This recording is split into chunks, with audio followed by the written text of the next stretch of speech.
হয়তো ইসরায়েল মনে করে এই সাংবাদিকদের হত্যা করলে এই তাদের নারকীয় বর্বরতার কথা পুরো বিশ্বকে জানানোর মতো কেউ থাকবে না। পুরো বিশ্ব এই ঘটনা থেকে চোখ বন্ধ করে থাকবে। পুরো পৃথিবী এই ঘটনার কিছুই জানবে না। গত 22 মাস ধরে গাজার বুকে আগুন ঝরাচ্ছে ইসরায়েল।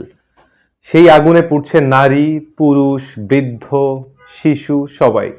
এরই সঙ্গে গত 22 মাসে 200 সাংবাদিক হত্যা করেছে ইসরায়েলি বাহিনী।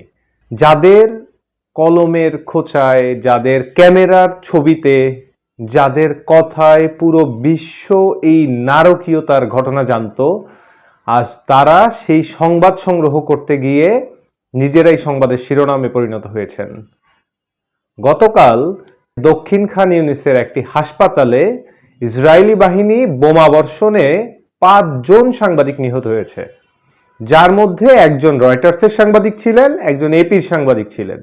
এই নিয়ে গতকাল পর্যন্ত টানা 22 মাসে 200 সাংবাদিক ইসরায়েলি বাহিনীর আগ্রাসনে নিহত হয়। ভাবুন তো, একজন তরুণ সাংবাদিক যিনি গাজাতে আছেন, এ প্রান্ত থেকে ও প্রান্ত ছুটে বেড়াচ্ছেন সংবাদ সংগ্রহের কাজে, ইসরায়েলি বাহিনীর গোলাবর্ষণ, আগ্রাসনকে উপেক্ষা করে পুরো পৃথিবীকে জানাতে চাইছেন এই বর্বরতার কথা।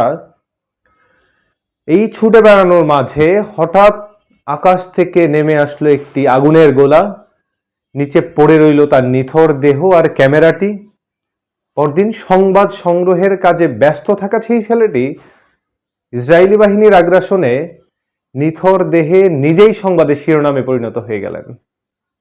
কি অদ্ভুত মর্মান্তিক এক জীবন! ইসরায়েলের বর্বরতা এত চরমে পৌঁছেছে যে তারা গত 22 মাসে সাংবাদিক হত্যার যেন নিছক খেলায় মেতে উঠেছে। 200 সাংবাদিক হত্যা খুব ছোটখাটো বিষয় না। এই হত্যার আসলেই শেষ কোথায়? নেতানিয়াহু প্রশাসনের এই ভয়াবহ বর্বরতার খেলার শেষটা কবে হবে? দুনিয়া কি অন্ধ?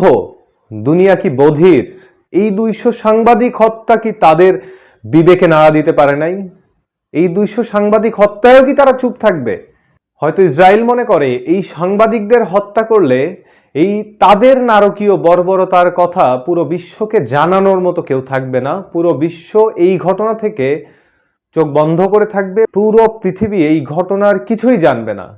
তাই হয়তো এই নারকীয়তা, এই সাংবাদিকদের উপর বর্বরতা ইসরায়েলি বাহিনী করে চলেছে।